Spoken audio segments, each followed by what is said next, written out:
Hello दोस्तों, मैं advocate Hemant Patel, को फाउंडर जीएसटी खाता बही रायगढ़ आपका स्वागत करता हूं।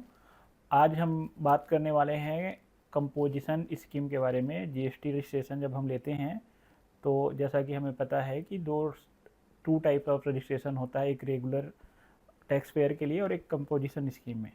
तो ये कंपोजिशन स्कीम में कब जाना चाहिए, कंपोजिशन टैक्स पेयर का में कब सेलेक्ट करना चाहिए, किसके लिए सूटेबल है, इसके बारे में बात करेंगे। तो कंपोजिशन स्कीम में कुछ लिमिटेशन होती है। जैसे अगर आप जीएसटी रजिस्ट्रेशन करना चाह रहे हैं तो आप कब कंपोजिशन स्कीम ऑप्ट कर सकते हैं और इसकी क्या लिमिट है, इसके बारे में बात करेंगे। तो सबसे पहले तो अगर आप एक स्मॉल कोई रिटेल शॉप और हैं या कोई सर्विस प्रोवाइडर हैं तो आप कंपोजिशन स्कीम ऑप्ट कर सकते हैं। इसकी लिमिट है, आपका जो एनुअल टर्नओवर है वो बिलो 1.5 CR होना चाहिए। 1.5 करोड़ से कम का अगर आपका टर्नओवर है एक फाइनेंशियल ईयर का तो आप कंपोजिशन स्कीम में जा सकते हैं। अगर 1.5 करोड़ से ऊपर का टर्नओवर है तो आपको रेगुलर स्कीम में जाना पड़ेगा। रेगुलर टैक्स पेयर में आपको रिटर्न फाइल करना पड़ेगा और अपना रजिस्ट्रेशन को माइग्रेट कराना पड़ेगा।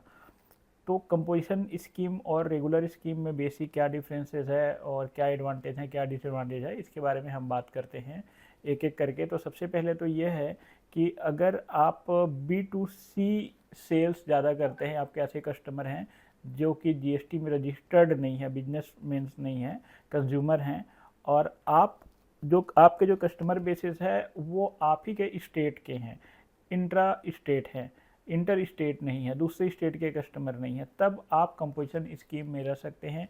अगर आपको दूसरे कस्टमर के रजिस्टर्ड पर्सन को एक टैक्स इनवाइस इशू करना है तो वो आप कंपोजिशन स्कीम में रजिस्टर रहते हुए नहीं कर सकते। ये बेसिकली एक लिमिटेशन है। तो अगर आप कंज्यूमर को सेल करते हैं, लोकल अपने स्टेट में सेल करते हैं और आपका टर्नओवर 1.5 करोड़ से कम है, तब आप कंपोजिशन स्कीम में रह सकते हैं।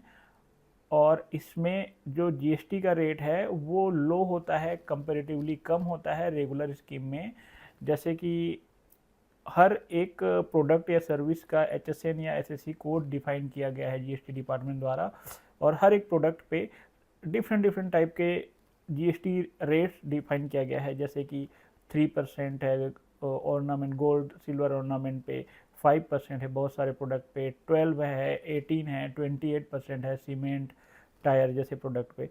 तो आप अगर कंपोजिशन स्कीम में है तो आपको उस प्रोडक्ट पे जो स्टैंडर्डाइज एक जीएसटी रेट है वो पे नहीं करके, आपको अगर गुड्स का ट्रेडिंग या मैन्युफैक्चरिंग करके सेल कर रहे हैं तो 1% कंपोजिशन स्कीम में रहेंगे तो जीएसटी पे करना पड़ेगा। और अगर आप सर्विस में हैं तो 6% पे करना पड़ेगा। अगर आप रेस्टोरेंट बिजनेस कर रहे हैं तो 5% कंपोजिशन स्कीम में आप आएंगे तो आपको पे करना पड़ेगा।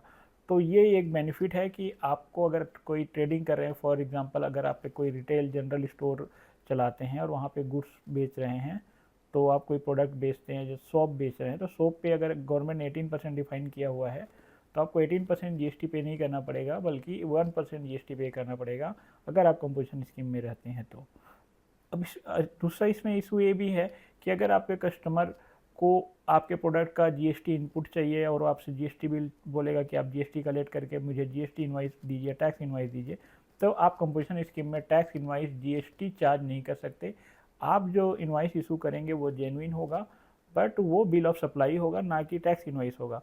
उस इनवाइस में आप सेपरेटली जीएसटी अलग से चार्ज कस्टमर से नहीं कर सकते, ना ही उस कस्टमर को जीएसटी का बेनिफिट मिलेगा, बल्कि उसकी जगह पे आप 1% आपके सेल्स का टोटल 1% जीएसटी गवर्नमेंट को पे करेंगे। ये मेजर डिफरेंस है।